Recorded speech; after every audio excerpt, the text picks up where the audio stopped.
Hello guys, আমি কৃষ্ণা। তোমরা সবাই কেমন আছো? আশা করি খুবই ভালো আছো। আমি আবার নিয়ে চলে এসেছি তোমাদের সঙ্গে একটা ব্লগ নিয়ে। তো আজ আমার বোনের জন্মদিন, তো সেই ব্লগটাই তোমাদের সঙ্গে শেয়ার করতে চলেছি আজকে। তো এখানে আমার বোন দুপুরবেলা খেতে বসে পড়েছে, আর ওর সঙ্গে তো আমিও খেতে বসে পড়েছি।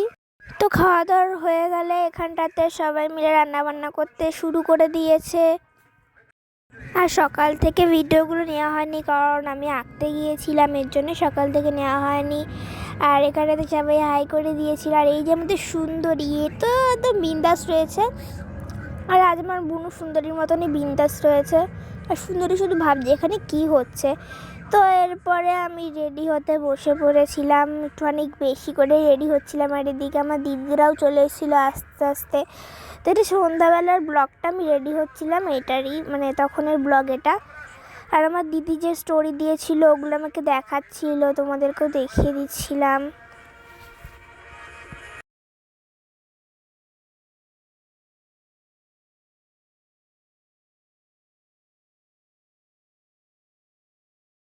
আর গাইজ, এই ঘটনাটা কাদের কাদের সঙ্গে হয় অবশ্যই জানি, আমার সঙ্গেও হয়েছে।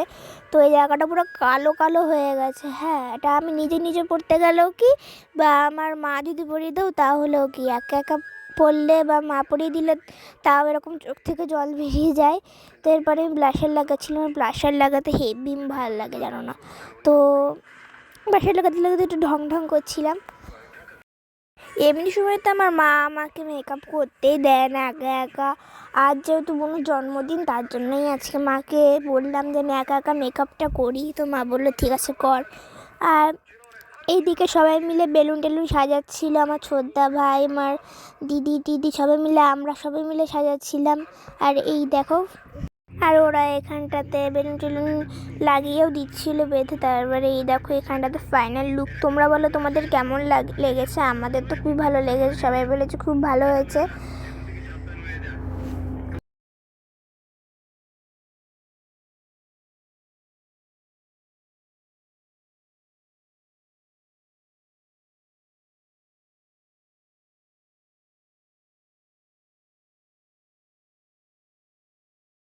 তো এরপর একা একা সবাই চলে এসেছিলো। আর এই যে পিউ দিদি, বুনু যে কেক কাটবে, সেই পিউ দিদি কেকটা বানিয়েছিল। তো তোমরা দেখতে থাকো। তো এরপরে আমার আন্টিও চলে এসেছিলো। আর এরকম বোর্ড আমার বুনু আরও একটা পেয়েছে, এর আগে আমার একটা ছিল, আর এখন বুনু দুটো, আরও দুটো পেয়ে গেছে। তো তিনটে হয়ে গেল। আর বুনু আশীর্বাদেও বসে পড়েছে।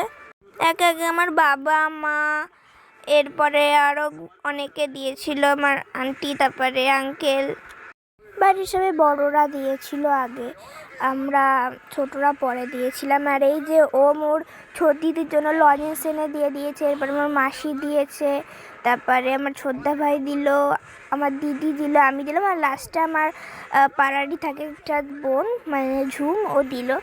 আর এই যে এখন কেক কাটবে।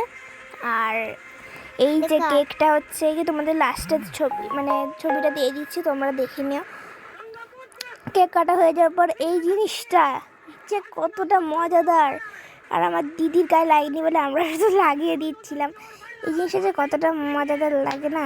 তোমাদের কার কার এই জিনিসটা মজাদার লাগে অবশ্যই জানিও।